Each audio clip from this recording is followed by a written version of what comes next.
Hey, evening everybody. Welcome back to the channel. Okay, as I said, we're going to I'm going to clean up the MP40 on this Tamiya military miniature set, and this set actually came out in about 1976, I think it was the first time they released it. But it's still pretty good detail for that time. So I'm just going to give you an idea of how I cleaned it up, and as little progress as we go along. And it's just, you might pick up something, and so I thought I'd make the video, and maybe you can pick up something and that'll help you, etc. So I'm doing the MP44, the 166, to finish off the little diorama. I'm just adding a few odds and ends, and then once that diorama is put together, we're going to start the hetzer. That's going to be an interesting build. It'll be the first build that I document. I'm not going to sit and make a hell of a long, detailed video, just little snippets of how I go along and the progressing of putting that. And it's interesting, and maybe that'll help somebody that maybe gets stuck, and just maybe the way I do things can assist you. Okay, so what we're going to do is I'm going to get you down here. Hopefully the video doesn't get you down here and have a look. I just want to switch on the other light so that you can just see. And if you have a look down here, this is the box art, etc., that you can see everything. So as what we looked at in the other video, I don't think I put it up, but and what we're going to do on this, cheers, coffee is good tonight. Now what we're going to do is I'm going to take I'm actually going to choose the MP40. I want one of the MP40s, and that's one of them over here.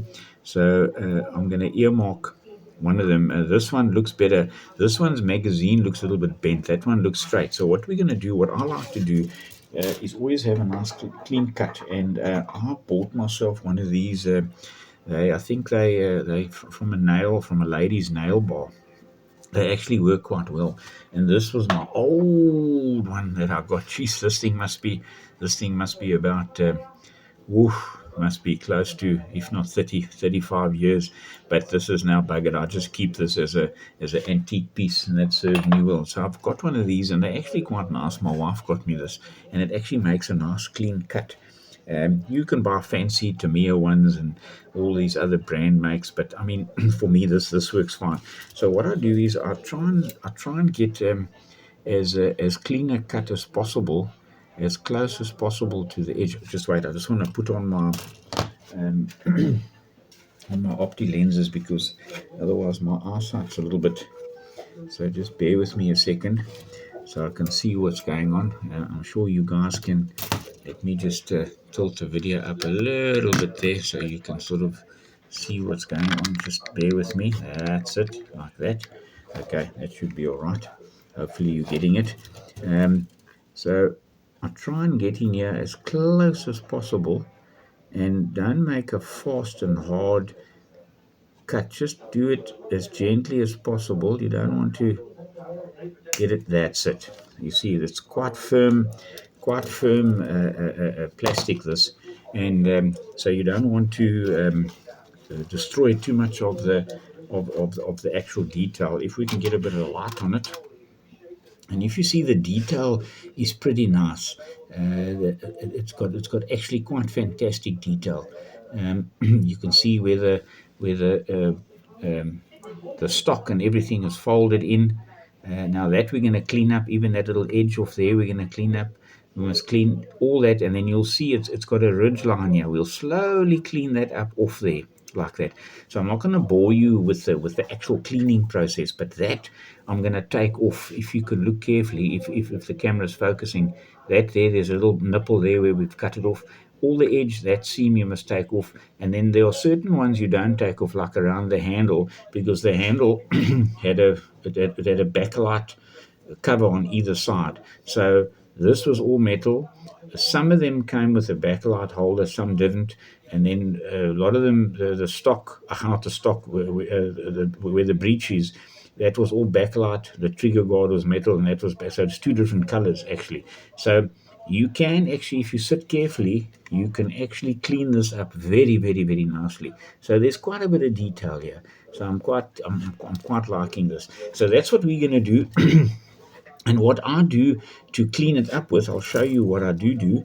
Um, I've got myself one of these, and this is quite a smart little thing. It comes from a haberdashery. It actually fits on your finger like that, and you've actually got quite a bit of control over it. I actually quite like it in my personal capacity. I like it. So then what I do is I just take a bit of water paper and I just rub on the blade just to get a bit of, because we live on the coast, um, you get a little bit of corrosion on the edge of the blade. So just to get it fine, and you just feel it like that, and that feels good. So what I do with this now, I take the blade and I sit and I gently just scrape it along the barrel like this. I don't know if you guys can see there. So I just scrape it, just get that residue off there, and then also the top here.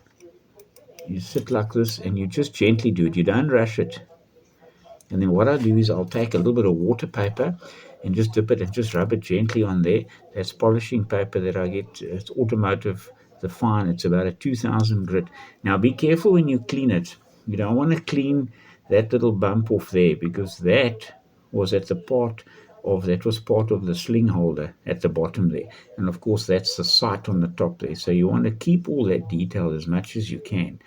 Okay, and then just over there you want to get that little nipple off, because that is not meant to be there. So you take it off very slowly and not lose too much of the detail. And then even on the magazine, you take the edge off a little bit, clean it up, and so you go on. Okay, and then what I do, I then once I've cleaned up the small part like this, I like to wash the plastic in a little bit of a soapy water solution, for the simple reason, it just get off all the oiliness. And once that's washed, you let it dry properly. I normally let it dry for a whole day, actually, to be quite honest. Or you can dab it if you're in a bit of a rush. You can dab it with a bit of tissue paper, and then of course, then I start painting. I'll show you the painting process as well. Okay, folks. So that's just a bit of where we are, and I'll move along, and I'll show you exactly the painting process, how I actually go about it. So it's actually, if you take your time on something like this, and you really take your time with this kind of thing, it's the details that make a diorama or something stand out. Now, what happens when somebody's actually looking at the diorama, and they'll come and they'll look at your diorama, even if they're looking at a picture. And sometimes, people look at things differently, and they'll pick and they say, "Jeez, look at that MP40, or look at that water bottle," and just that little bit of extra detail and the time that you took, that'll make a huge difference. Anyway, folks, that was just a quick vid. So just to stay in touch, and then I'm going to sit and clean that up now and fiddle with it. And then as soon as I start the painting process, I'll show you how I paint it. And so hit the like button, hit the subscription button if you like the video. And that's just a short little explanation how I start doing my accessories. And then obviously hit the notifications as well, so you can get a notification when the next video is up. Thanks, folks. Keep well out there. Eh? Stay modeling.